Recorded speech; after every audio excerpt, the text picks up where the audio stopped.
আসসালামু আলাইকুম সম্মানিত ভিউয়ার্স, যারা অনপ্যাসিভের গর্বিত ফাউন্ডার রয়েছেন সম্পূর্ণ ভিডিওটা দেখবেন।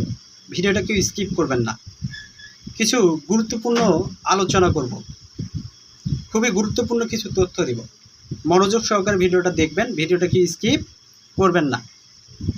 তো যারা এখনও আমার এই চ্যানেলটিকে সাবস্ক্রাইব করেননি অবশ্যই সাবস্ক্রাইব করে রাখবেন, আমার পাশে থাকবেন, আমাকে সাপোর্ট করবেন। সকলের সহযোগিতা কামনা করছি। টেকনোলজি, আমরা যারা অনপ্যাসিভের গর্বিত ফাউন্ডার রয়েছি, আমরা কি এখন টেকনোলজির সাথে যুক্ত? আমরা নতুন একটা টেকনোলজির সাথে ইতিমধ্যে যুক্ত হয়ে গেছি। আর্টিফিশিয়াল ইন্টেলিজেন্স, এআই টেকনোলজি, যেটার নাম আপনারা অনেকেই ইতিমধ্যে শুনে গেছেন, এবং এআই টেকনোলজির ব্যবহারটা আপনারা ইতিমধ্যে অনেকেই জেনে গেছেন যে এআই টেকনোলজিটা সারা পৃথিবীতে কতটা ভূমিকা রাখতে চলেছে, কতটা গুরুত্বপূর্ণ হতে যাচ্ছে। ডে বাই ডে এই প্রযুক্তিটা কিন্তু সামনের দিকে কি বৃদ্ধিই পাবে, কমবে না। আর্টিফিশিয়াল ইন্টেলিজেন্স, প্রত্যেকটা মানুষ একটা সময় গিয়ে এটা ব্যবহার করবে, প্রত্যেকটা প্রতিষ্ঠান একটা সময় গিয়ে ব্যবহার করবে। এখন মানুষের হাতে হাতে স্মার্টফোন। এই স্মার্টফোন আমরা কবে থেকে ব্যবহার করছি? 10 বছর 15 বছর আগ থেকে এই স্মার্টফোনটা আমরা বাংলাদেশে যারা মানুষ রয়েছে আমরা ব্যবহার করছি, তার আগে কিন্তু আমরা ব্যবহার করিনি। তো এখানে এখন একটা প্রশ্ন আপনাদেরকে রেখে যায়। সে প্রশ্নটা হচ্ছে, বাংলাদেশে এই যে আমরা টেকনোলজির যুগে ঢুকেছি, আমরা যে টেকনোলজিটা ব্যবহার করছি, এই টেকনোলজিটা প্রথম বাংলাদেশে কে নিয়ে আসলো? আপনাদের কাছে প্রশ্ন রাখলাম, আপনারা প্রশ্নের উত্তরটা দিবেন, এখনই কিন্তু কমেন্ট করবেন। তো বাংলাদেশে যে টেকনোলজি আমরা ব্যবহার করছি, এই টেকনোলজির প্রথম আবির্ভাব কার হাত দিয়ে হলো? এই টেকনোলজিটা প্রথম কে নিয়ে আসলো? এআই টেকনোলজি না। আমরা যে টেকনোলজির সাথে এখন রয়েছি, আমরা স্মার্টফোন ব্যবহার করছি, সকালে ঘুম থেকে যখন উঠছি ফোন ইউজ করছি, রাতে ঘুমাতে যাচ্ছি ফোন ব্যবহার করছি, এই টেকনোলজিটা কে নিয়ে আসলো? তো আমি এই অ্যান্সারটা আপনাদেরকে দিয়ে দিচ্ছি। অনেকেই হয়তো বা আন্দাজ করতে পারছেন না, খুঁজে বের করতে পারছেন না। অন্তর্বর্তীকালীন সরকারের প্রধান উপদেষ্টা ডক্টর মোহাম্মদ ইউনূস, তিনিই কিন্তু বাংলাদেশের মানুষকে সর্বপ্রথম টেকনোলজির ছোঁয়ায় আলোকিত করেছেন। তিনিই কিন্তু সর্বপ্রথম দেশে টেকনোলজিটাকে নিয়ে এসেছেন। কী হিসেবে? আপনাদেরকে এখন থেকে 10 থেকে 12-13 বছর আগে তিনি যখন 2006, 4, 5, 6 সালের দিকে যখন গ্রামীণ ব্যাংক যখন তিনি প্রতিষ্ঠা করেন, তখন থেকেই তিনি কিন্তু টেকনোলজি নিয়ে কাজ করছেন। তিনি গরিব দুঃখী মানুষদেরকেও নিয়েও তিনি কিন্তু কাজ করেছেন। আপনারা জানেন, আপনাদের এলাকাতে গ্রামীণ ব্যাংক, যেখানে লোন দেওয়া হতো বা ঋণ দেওয়া হতো, যেখান থেকে মানুষ হাজার হাজার মানুষ কি স্বাবলম্বী হয়েছে। তো ডক্টর মোহাম্মদ ইউনূসই কিন্তু সর্বপ্রথম টেকনোলজিটা বাংলাদেশে নিয়ে আসে, কারণ তার হাত ধরেই মানুষ কি স্মার্টফোন না, ফোন ব্যবহার করা শিখেছে। গ্রামীণ ফোন আপনারা জানেন, তারপর টেলিটক, এগুলো না, এয়ারটেল, তারপর হচ্ছে গ্রামীণ ফোন থেকে সর্বপ্রথম কি বাংলাদেশের মানুষের ফোন সুবিধাটা পায়, যেটার মাধ্যমে মানুষ তখন কথা বলতে শিখে, যে একই স্থান থেকে আরেক স্থানে একটা মানুষের সাথে কি কনভারসেশন করা যায়, কথা বলা যায়। তো তার হাত ধরেই কিন্তু টেকনোলজিটা বাংলাদেশে কি আবির্ভাব হয়। তো তিনি যখন এই জিনিসটা নিয়ে আসেন, তিনিও কিন্তু প্রতিবন্ধকতার শিকার হন, তাকেও কিন্তু নানাভাবে ক্ষতিগ্রস্ত করার চেষ্টা করা হয়, কিন্তু জিনিসটা কি সফল হয়ে গেছে।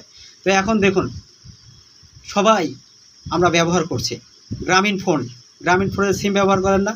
করেন। তো ফোনে কথা বলতেছেন, এই জিনিসগুলো কিন্তু তার হাত ধরে এসেছে। তো তিনিই কিন্তু টেকনোলজির ছোঁয়া বাংলাদেশের মানুষকে দিয়েছেন। তারপর ফোন আসলো হাতে হাতে, সবার হাতে হাতে ফোন। তারপর কি অ্যান্ড্রয়েড সেট আসলো, এখন সবার হাতে হাতে অ্যান্ড্রয়েড সেট, সবাই ব্যবহার করছে। তো এর ভিতরে আমরা কি টেকনোলজির ভিতরে ঢুকে গিয়েছে, আমরা এখন টেকনোলজি ব্যবহার করছি। তো যত দিন যাবে মানুষ কি টেকনোলজির সাথেই থাকবে, টেকনোলজিটাকেই ব্যবহার করবে। ঘুমাতে গেলে টেকনোলজি, ঘুম থেকে উঠতে গেলেও কি টেকনোলজি ব্যবহার করতেই হবে, বাধ্যতামূলক। তো এর আগে যে টেকনোলজিটা ছিল, সেই টেকনোলজির থেকে আপডেট টেকনোলজি, কি এআই টেকনোলজি, আর্টিফিশিয়াল ইন্টেলিজেন্স, যেটা কি অনপ্যাসিভ কোম্পানির সিও অ্যাশ মুফারে স্যার কি কাজ করছেন। অ্যাশ মুফারে স্যার কাজ করছেন, তিনি পুরো ইন্টারনেট জগৎটাকে কি তিনি পরিবর্তন করার জন্য কাজ করছেন, যে পুরো ইন্টারনেটটাকে কিভাবে চেঞ্জ করা যায়, পুরো টেকনোলজিটাকে কিভাবে চেঞ্জ করা যায়, সেটার জন্য তিনি কাজ করছেন। তো আমরা যারা ফাউন্ডার রয়েছে আমরা কিন্তু এটার সাক্ষী, আমরা কিন্তু এটার একটা অংশ, কারণ আপনার আমার টাকার বিনিময়ে এই কাজগুলো কিন্তু হচ্ছে।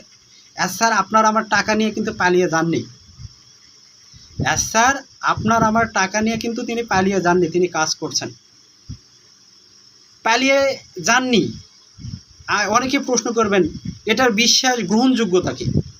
আপনাকে বলবো ভাই, গ্রহণযোগ্যতা হচ্ছে সেটাই, আপনি দেখেছেন এখানে আমরা 14 লক্ষ ফাউন্ডার, তিনি একটা কাস্টমার বেসড এখানে তৈরি করে ফেলেছেন। ইতিমধ্যে অনপ্যাসিভের অফিস বিভিন্ন দেশে হয়েছে, বাংলাদেশেও হওয়ার কথা, বাংলাদেশেও হওয়ার কথা, এবং বাংলাদেশে অফিস আছে, সেটা এখনও ভালোভাবে লিগ্যাল ওয়েতে হয়নি, কিন্তু আমাদের অফিস নেওয়া রয়েছে কাগজে কলমে। না হলে বাংলাদেশে অনপ্যাসিভ কি এই ফাউন্ডারদেরকে নিতে পারতো না, বাংলাদেশ সরকারের কাছ থেকে কি অনুমোদন নেওয়া আছে। তো আমাদের বাংলাদেশেও অনপ্যাসিভের একটা কিন্তু অফিস আছে।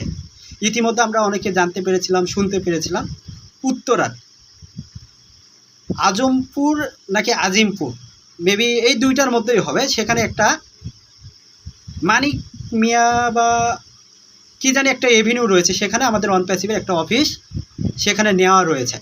অনপ্যাসিভের সেখানে কাগজপাতি বা কোনো কিছু যে সরকারের কাছ থেকে অনুমোদন নেওয়া হয় সে ধরনের ডকুমেন্টস দিয়ে কি অনপ্যাসিভের অফিস সেখানে নেওয়া হয়েছে।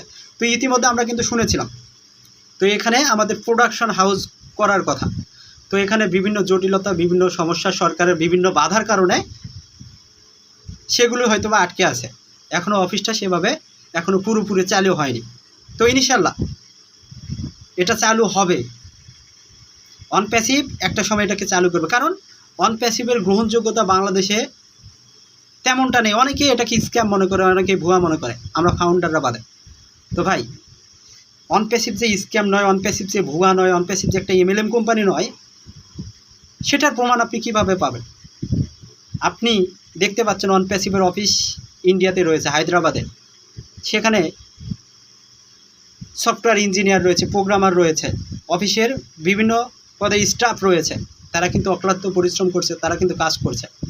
লাস্ট যে আমাদের ডাটা মাইগ্রেশন প্রসেস, ডাটা ট্রান্সফারের কাজটা হায়দ্রাবাদের টেক টিমই কিন্তু করেছেন।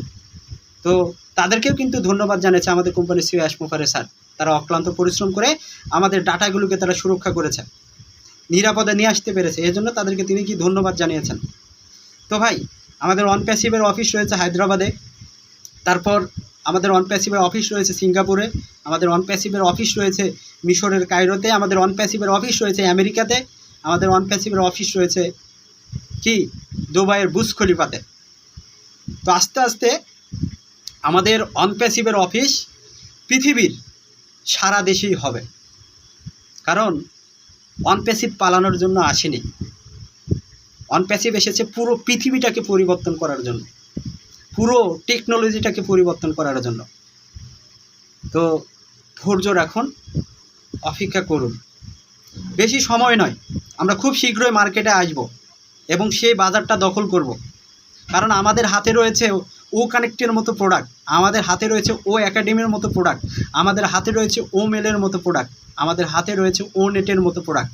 তো আমাদের হাতে অনেকগুলো প্রোডাক্ট রয়েছে, যে প্রোডাক্টগুলো টেকনোলজির ক্ষেত্রে দরকার, মানুষ এগুলোকে ব্যবহার করবে, বিভিন্ন প্রতিষ্ঠান এগুলোকে ব্যবহার করবে, বিভিন্ন দেশের সরকার এগুলোকে ব্যবহার করবে, যেখান থেকে সুযোগ সুবিধা পাবে।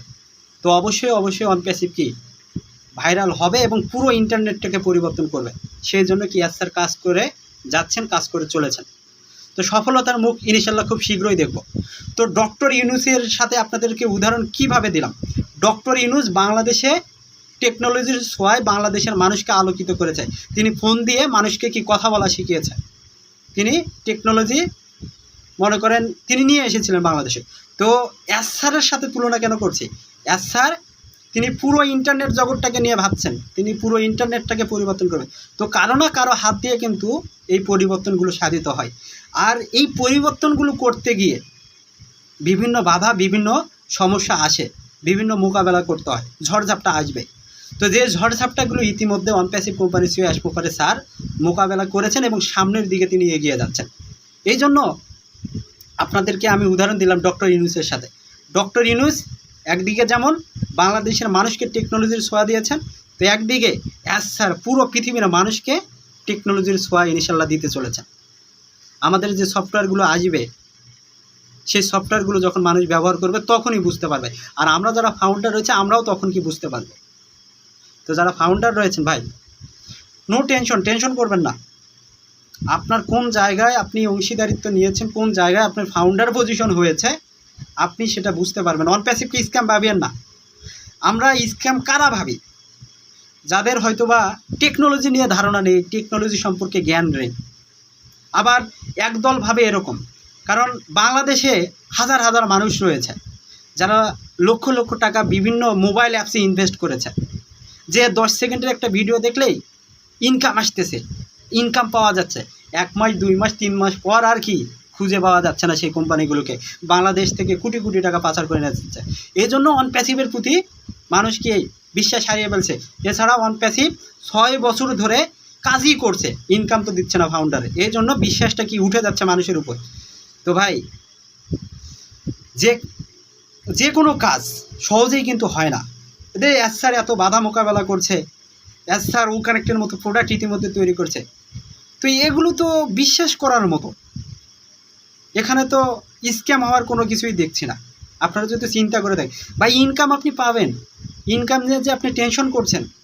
আপনি যদি এখন ফেসবুকের জায়গায় থাকেন, অনপ্যাসিভ যদি ফেসবুকের জায়গায় এখন থাকতো, অনপ্যাসিভ তো প্রতি সেকেন্ডে ইনকাম করতো, আপনি তো ফাউন্ডার হিসেবে ইনকাম একটা কমিশন আপনি তো পেতেন না? অবশ্যই পেতেন। তো আমাদের সেই জায়গায় যেতে হবে, সেই জন্য আমরা কাজ করছি ভাই। নির্দিষ্ট লক্ষ্য রয়েছে, নির্দিষ্ট স্বপ্ন আমাদের রয়েছে, সেই অনুযায়ী কাজ করছি। এখানে বাধা আসবে, ব্যর্থতা আসবে। কেউ যদি পরীক্ষায় ফেল করার পর ওই ব্যক্তির মনে যদি থাকে আমি পরীক্ষায় ফেল করলাম, পরবর্তীতে সে কিন্তু ভালো রেজাল্ট করবে, সে তখন কিন্তু ভালো কিছু করে দেখাবে। তো আমরা ফেল করছি, সেখান থেকে আবার শিখছি এবং সামনের দিকে এগিয়ে যাচ্ছি। তো স্যারের চিন্তা চেতনা ওই ধরনের, তিনি এখান থেকে পিছনে হটেননি, তিনি আরও সামনের দিকে যাচ্ছেন, যে এটার ভিতরে কী আছেন তিনি এটা দেখতে চাচ্ছেন।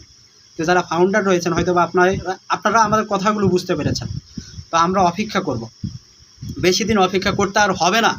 আমরা আমাদের ভিত্তি স্থাপন করেছি, আমাদের ফাউন্ডেশন আমরা তৈরি করেছি, আমাদের বাড়ির কাজ ইতিমধ্যে ঢালাই দেওয়া কমপ্লিট। এখন শুধু সেগুলোকে রং করতে হবে, পালিশ করতে হবে, রং করার পর সেখানে আমাদের কি ওঠার মতো যোগ্য হবে। তো সেই জায়গায় আমরা ইনশাল্লাহ পৌঁছে গেছি। এখন রং করতেছে সেগুলোকে ঘষা মাজা করতেছে, এরপরই আমাদের ইনশাল্লাহ ইনকাম শুরু হবে। তো যারা ফাউন্ডার রয়েছেন, ভিডিওটি অনেক বড় হচ্ছে, আমার কথাগুলো হয়তো বা বুঝতে পেরেছেন। তো স্যার ইউনূস স্যার যেমন হলো বাংলাদেশের মানুষকে টেকনোলজির ছোঁয়া দিয়েছেন, স্যার পুরো পৃথিবীর মানুষকে টেকনোলজির ছোঁয়া ইনশাল্লাহ দিতে চলেছেন। আমার কথাগুলো হয়তো বা বুঝতে পেরেছেন। তো যারা ফাউন্ডার রয়েছেন, যারা এখনও চ্যানেলটিকে সাবস্ক্রাইব করেন না, অবশ্যই সাবস্ক্রাইব করে রাখবেন, আমার পাশে থাকবেন। এ বলে ভিডিওটি এখানে শেষ করছি। আল্লাহ হাফেজ, দেখা হবে নতুন আরেকটি ভিডিও নিয়ে। যারা এখনও চ্যানেলটিকে সাবস্ক্রাইব করেননি, অবশ্যই সাবস্ক্রাইব করে রাখবেন, আমার পাশে থাকবেন। আল্লাহ হাফেজ।